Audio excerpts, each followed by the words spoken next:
On their first night inside the camp, several of the men lay awake long after the lights were dimmed, listening carefully for the distant rumble of artillery, the echo of engines overhead, or the sharp interruption of shouted orders.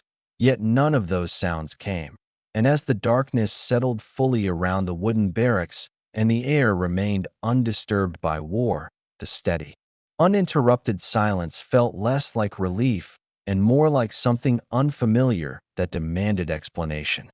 When the final lanterns were lowered and the barracks settled into darkness, the men remained alert beneath their blankets, their bodies prepared for interruption even though the day's routine had ended.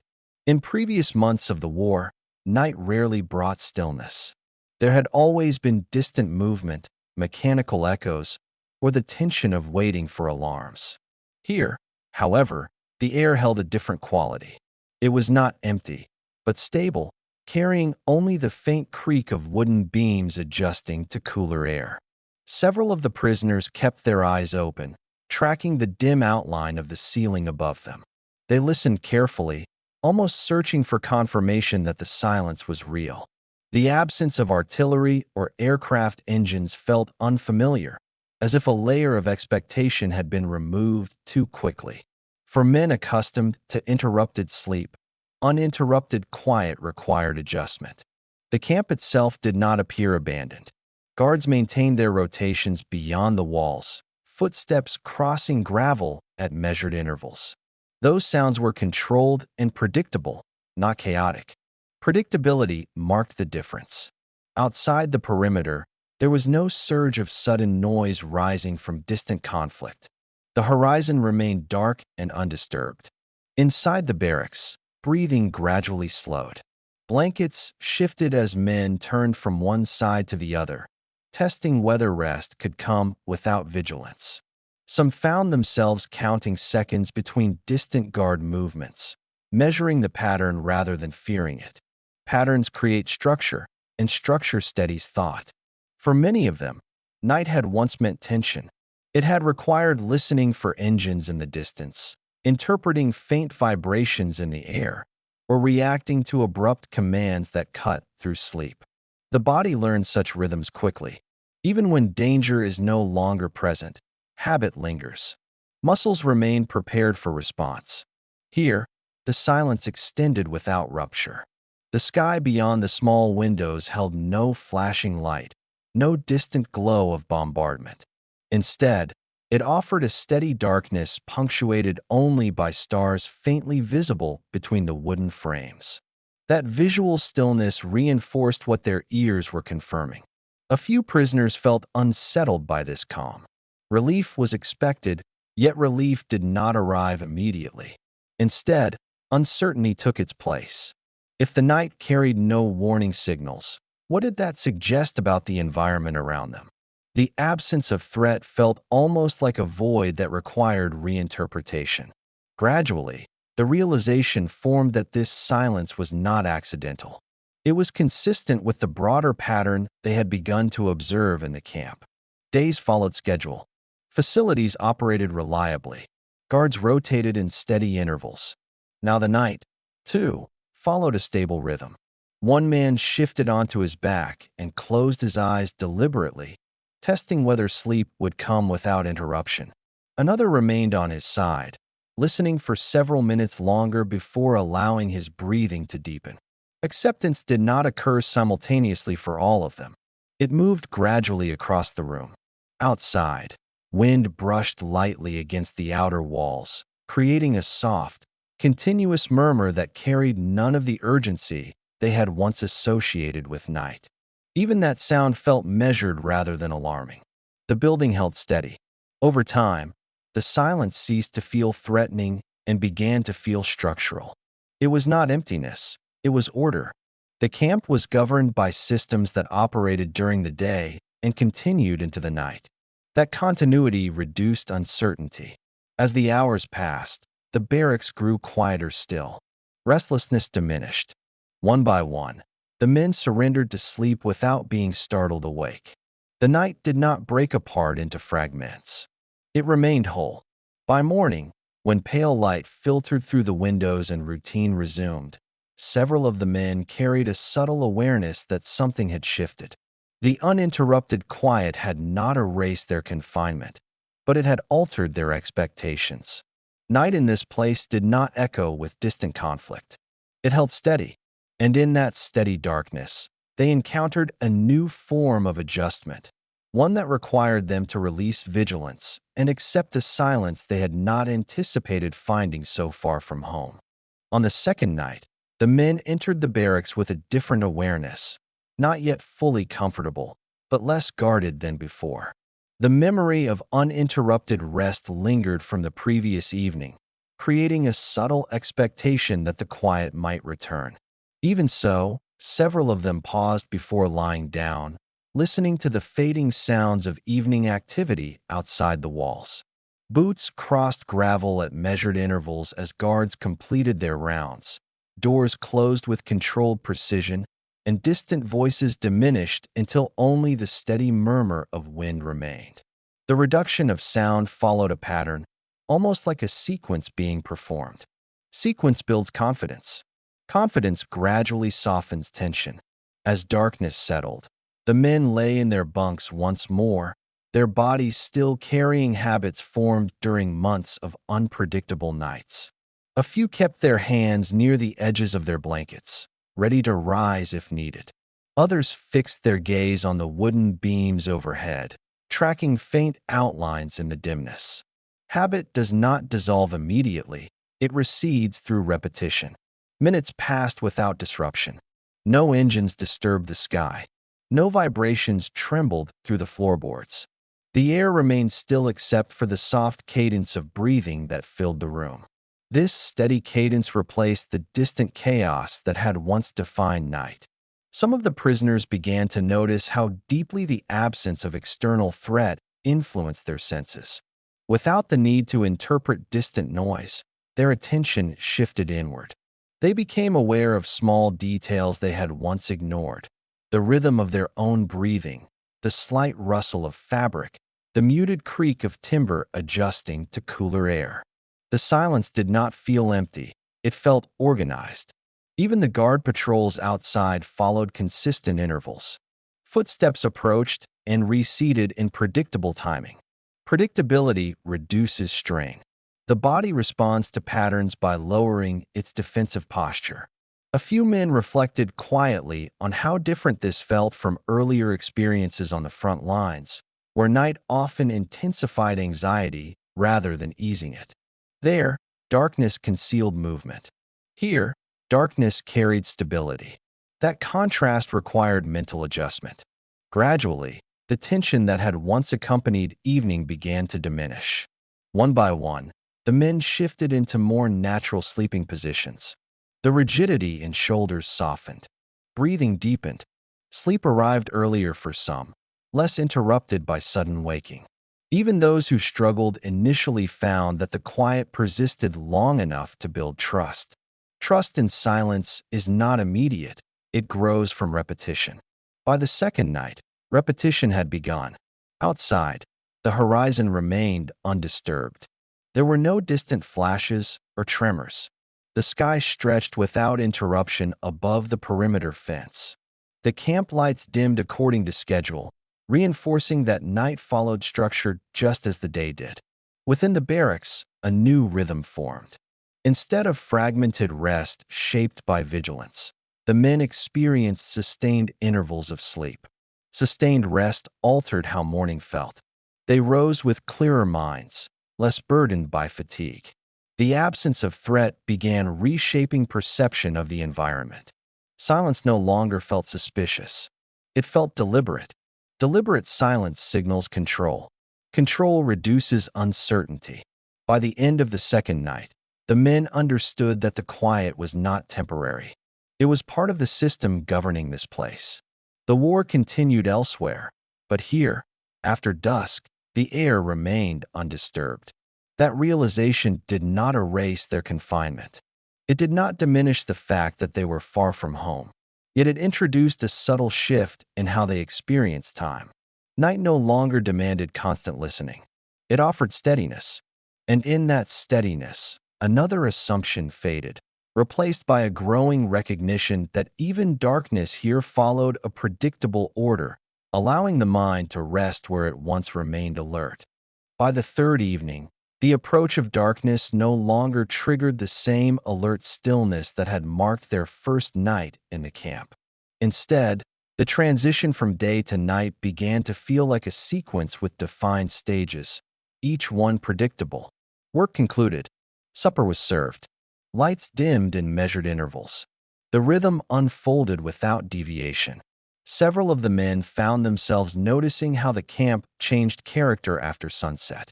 During daylight hours, movement filled the yard and voices carried across open space. At night, the environment contracted inward. Activity receded behind walls. Even the guards' patrols sounded softer, their footsteps measured and deliberate rather than urgent. The absence of distant artillery remained the most striking difference. For months, some of the men had learned to interpret faint tremors or echoes carried through air and ground. That skill, once essential, now found no application. The horizon remained still, unbroken by flashes or distant rumble. The sky above the fence appeared vast and undisturbed. Inside the barracks, a subtle psychological adjustment took place. Without the need to anticipate sudden disturbance, the mind began to relax more deeply. Thoughts no longer hovered at the edge of reaction. Instead, they followed quieter paths. A few prisoners began using the evening hours for reflection, reviewing letters received, or replaying conversations from the day. Sleep itself changed in quality. On earlier nights of the war, rest had often been shallow, interrupted by uncertainty. Here, sleep lengthened. The body responded to sustained quiet by lowering its guard. Lowered vigilance is not weakness. It is a response to perceived safety. One man remarked softly that he had forgotten what uninterrupted darkness felt like. The comment carried no exaggeration, only observation. Others nodded without adding words. The silence had become noticeable not because it was dramatic, but because it endured. The wind occasionally brushed against the exterior walls, yet it carried no urgency. Even natural sounds seemed gentler in contrast to what they had known before. Without competing noise, small details became clearer. The creak of timber, the rustle of blankets, and the steady rhythm of breathing created a layered soundscape that replaced the chaos once associated with night. Some of the younger prisoners adapted more quickly, their bodies surrendering to the steady pattern without resistance. Others, especially those who had endured prolonged periods of night disturbance elsewhere, required more repetition before fully trusting the quiet. Trust forms gradually. The guard's patrol schedule became another anchor. Footsteps passed at consistent intervals. Lantern light occasionally swept across the yard and then faded. These predictable motions reassured rather than alarmed. Order, even under watch, offered structure. Over time, the silence began to symbolize more than absence of noise. It represented separation from immediate conflict. Though the war continued beyond the fence, the camp at night remained insulated from its immediate sounds. That insulation felt unfamiliar, almost unreal. As the third night deepened, the men experienced something many had not felt in months: uninterrupted rest extending into early morning. No sudden commands cut through darkness. No vibrations shook the bunks. Morning arrived gradually, pale light filtering through windows without shock. When they rose, several carried a quiet recognition that their bodies had begun to recalibrate. Fatigue diminished slightly. Alertness during the day improved. Sustained quiet at night influenced daylight performance. The camp's silence after dusk no longer felt like a void requiring explanation. It felt structural, an extension of the organized routine that defined the place. The fences still stood. The rules remained unchanged. Yet darkness no longer demanded constant listening. In that steady quiet, the men encountered an unfamiliar adjustment. Night, once defined by vigilance, had transformed into a period of restoration. And as that transformation settled into routine, another assumption quietly dissolved, replaced by a recognition that even silence could be part of the system surrounding them. By the fourth week, the silence after dark had become so regular that the men began noticing not its presence, but the absence of tension within themselves. What had once required conscious listening now required none. They lay down without calculating distances or estimating the direction of distant sound. The mind no longer scanned the horizon for disturbance. Evening followed its established pattern. Lamps dimmed gradually. Conversations tapered into quiet remarks. Boots were set neatly beneath bunks. The transition from day to night occurred without abrupt change. This smooth transition contrasted sharply with the fractured evenings many had known before. A few of the men reflected on how different their bodies felt compared to earlier months of the war.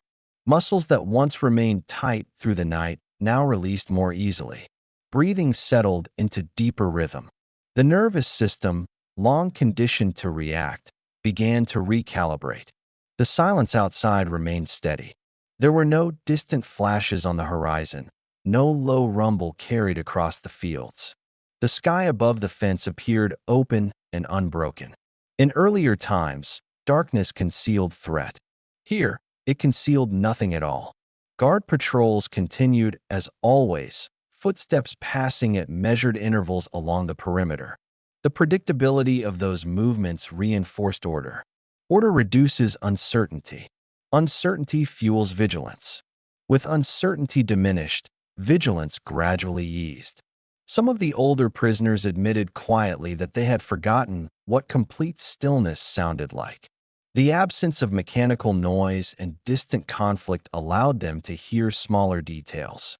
Wind brushing across the outer walls, the faint shifting of timber as temperatures dropped, and the synchronized breathing filling the barracks. These small sounds did not alarm. They formed a background pattern, steady and contained. Pattern supports stability. Stability permits rest. On certain nights, the sky cleared entirely, revealing faint stars visible through the narrow windows. Several men found themselves watching that quiet expanse for a moment before closing their eyes. The stars did not signal incoming aircraft or bombardment. They simply remained fixed in place. Sleep lengthened further. Waking in the middle of the night became less frequent. When it occurred, it was not prompted by disturbance, but by habit slowly fading. Each successive quiet night reinforced the previous one, building trust in the absence of interruption. The effect of sustained silence extended into the day. Morning roll call felt less burdened by exhaustion. Concentration during tasks improved slightly. Even conversations carried a calmer tone. Rest influences behavior more than many realize. Still, the men did not mistake quiet for freedom. The fences stood in their usual positions. The rules governing movement remained firm. Silence did not erase confinement. It simply altered the texture of time spent within it. By this stage, the quiet had ceased to be a subject of discussion. It was accepted as part of the environment, like the schedule or the arrangement of bunks. Acceptance does not require celebration, it requires repetition. The camp after dusk embodied a particular kind of order. No sudden alarms disrupted it.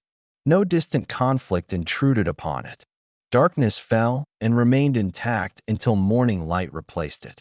And within that intact darkness, the men encountered something unexpected: space to rest without fear of interruption.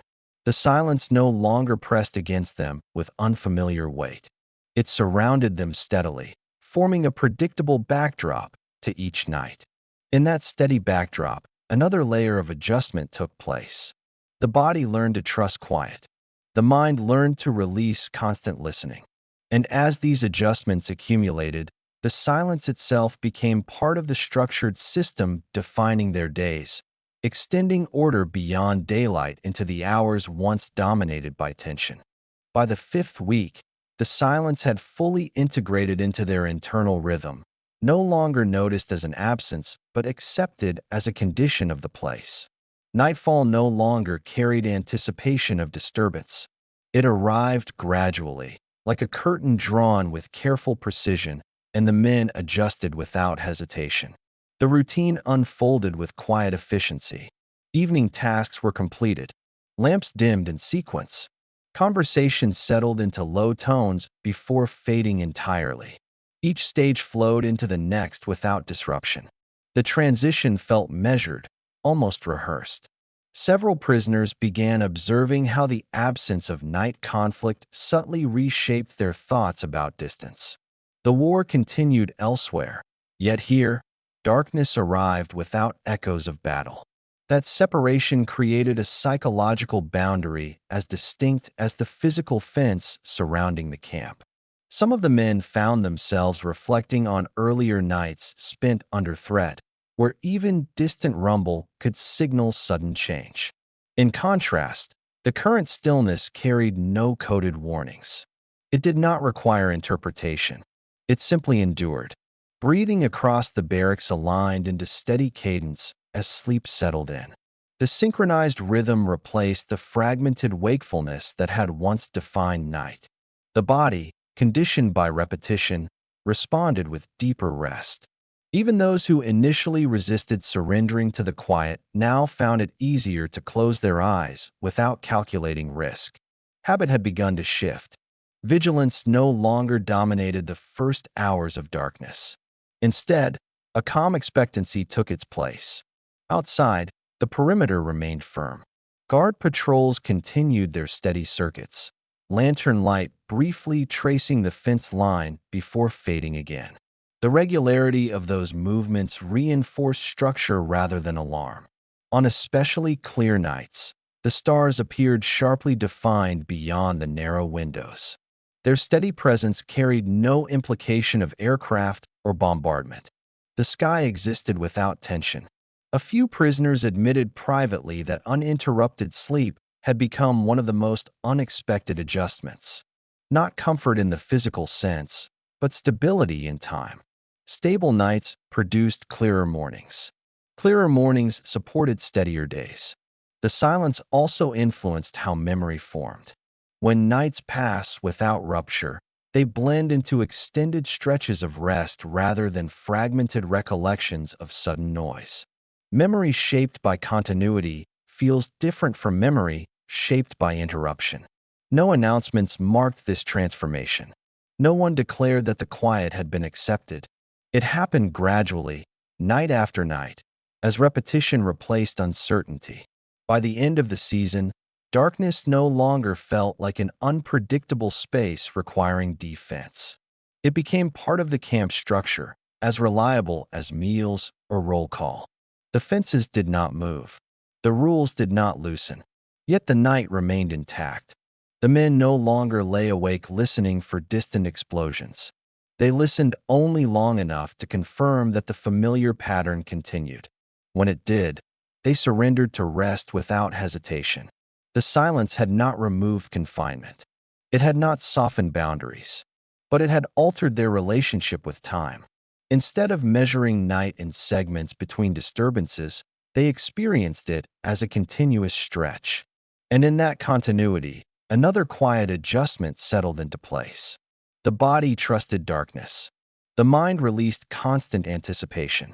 The night in this camp no longer demanded vigilance. It offered steadiness, extending the system of order beyond daylight into the hours once dominated by uncertainty. In the end, the silence did not unlock the gates, did not dissolve the fences, and did not shorten the distance between the camp and the war unfolding elsewhere. Yet the steady quiet of each night altered something less visible but deeply felt. What began as uneasy stillness slowly transformed into expectation, and expectation reshaped the men's relationship with darkness itself. They had prepared for nights filled with interruption, believing that vigilance would remain permanent, but instead they encountered a system where even the absence of sound followed order. The quiet was not accidental. It was consistent. It returned each evening and held its place until morning light replaced it. Over time, disbelief gave way to acceptance. Acceptance did not mean comfort in the emotional sense. It meant recalibration. The body learned to rest without bracing for impact. The mind learned to release its constant listening. Night no longer fractured into moments of alarm. It remained whole. The fences continued to define their boundaries, and the rules of the camp remained firm. Yet within those limits, darkness brought something unexpected: continuity. Sleep lengthened. Mornings arrived without exhaustion carved by sudden noise. Days followed with steadier focus. Years later, when captivity would be remembered, the silence might stand out not because it was dramatic, but because it endured. The absence of artillery, the lack of distant rumble, and the uninterrupted stretch of night would remain in memory as clearly as any visible structure. The war did not vanish beyond the horizon. It continued elsewhere. But here, after dusk, the sky remained undisturbed. The system held steady, and in that steady quiet, the men encountered an unfamiliar adjustment, learning that even in confinement, darkness could exist without fear, and silence could become part of the ordered rhythm that shaped their days. Thank you for spending this time here. If these quiet, true World War II stories matter to you, subscribing helps this channel continue.